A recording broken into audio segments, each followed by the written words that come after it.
여러분 안녕하십니까? 이어서 광주 전남권 소식입니다. 오늘은 날이 흐려 불볕 더위는 아니었지만 30도를 넘는 무더위는 여전했습니다. 하지만 피서보다는 오히려 땀방울을 흘리며 찜통 더위를 이겨내는 시민들이 많았습니다. 정용욱 기자입니다. 한낮에 경기를 벌이는 야구 동호회원들. 일반 옷보다 두꺼운 야구복에 장갑과 헬멧까지. 온몸은 이내 땀 범벅이 됩니다. 하지만 흘리는 땀방울의 수만큼 무더위 체감 지수도 낮아져 나이 불문하고 굵은 땀방울을 흘리길 마다하지 않습니다. 이제 끝나고 사우나를 가든 이렇게 갔다 오면은 기분이 훨씬 더 좋고요. 땀을 이제 배출하고 또 씻어내버리면 상쾌하죠. 앞으로 7월 지나고 8월 한 달 내내 이렇게 지금 매주 이렇게 할 겁니다.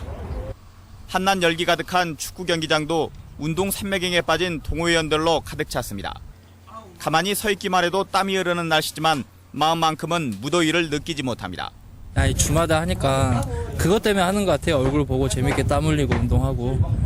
한여름의 무더위 기세도 생활체육으로 자리 잡은 자전거 타기 열풍을 누그러뜨리진 못합니다.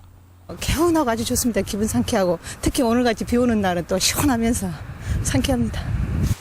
오늘은 대체로 흐린 가운데 곳에 따라 소나기가 내렸지만 한낮 기온은 대부분의 지역에서 30도를 훌쩍 넘었습니다. 다음 주에도 광주와 전남 지역은 장마전선의 영향권 밖에 머물면서 찜통더위와 함께 소나기가 내리는 곳이 많겠습니다. MBC 뉴스 정용욱입니다. 해수온도가 상승하면서 전남 해역 지역 곳곳에서 독성 해파리가 출현하고 있습니다. 국립수산과학원은 최근 강독성인 노무라 입깃 해파리가 대역산도에서 때를 지어 나타났으며 고흥 거금도 앞바다 등 남해 전 해역에서 약독성인 보름달 물 해파리가 계속해서 관찰된다고 밝혔습니다. 수산과학원은 앞으로 노무라 입깃 해파리의 출현이 더욱 늘어날 것이라고 전망했습니다. 낙지를 먹다 사고를 당하는 경우가 잇따르고 있습니다. 어제 오전 11시 30분쯤 해남군 옥천면에서 낙지를 먹던 93살 한모 씨가 기도 폐쇄 증상을 보여 병원 중환자실에서 치료를 받고 있습니다. 이 앞서 지난 9일 광주의 한 식당에서도 낙지를 먹던 60대 남성이 호흡곤란을 호소하다 뇌사 상태에 빠진 뒤 숨졌습니다. 문자가 없던 선사시대 우리 선조들이 바위에 그린 그림을 암각화라고 하는데 울산의 암각화가 전국에서는 유명합니다. 그런데 나주에도 청동기 시대 걸로 추정되는 암각화가 지난 2009년에 발견됐는데 학계 연구는 아직까지 미미합니다. 송정근 기자입니다. 농촌마을 인근의 한 야산입니다. 언뜻 보면 평범한 돌산이지만 자세히 보면 가로와 세로 줄무늬가 바위에 질서 있게 그려져 있음을 볼 수 있습니다. 청동기 시대 선조들이 새긴 것으로 추정되는 암각화입니다. 국보 285호인 울산 방구대 암각화가 고래와 육지동물들을 매우 사실적으로 그린 데 반해 나주 암각화는 시줄과 날줄이 만들어내는 문양이 기하학적이고 추상적인 것이 특징입니다. 그 마을의 경관, 풍경 이런 것들이죠. 그다음에 계단, 사다리, 서로 암각화에서 의미하는 바일 거고요. 네. 지역적으로 적용된 암각화로서 아주 드문 사례가 되는 거죠. 선조들이 고인돌 제작 과정을 기록한 것이라는 학설도 있습니다. 실제 나주 암각화들도 이 일대에 흩어져 있는 고인돌 유적을 조사하는 과정에서 발견된 것들입니다. 하지만 학계의 연구는 지지부진합니다. 문화재 지정을 위해서는 암각화가 갖는 의미에 대한 학계 연구가 선행돼야 하지만 선뜻 나서는 이가 없습니다.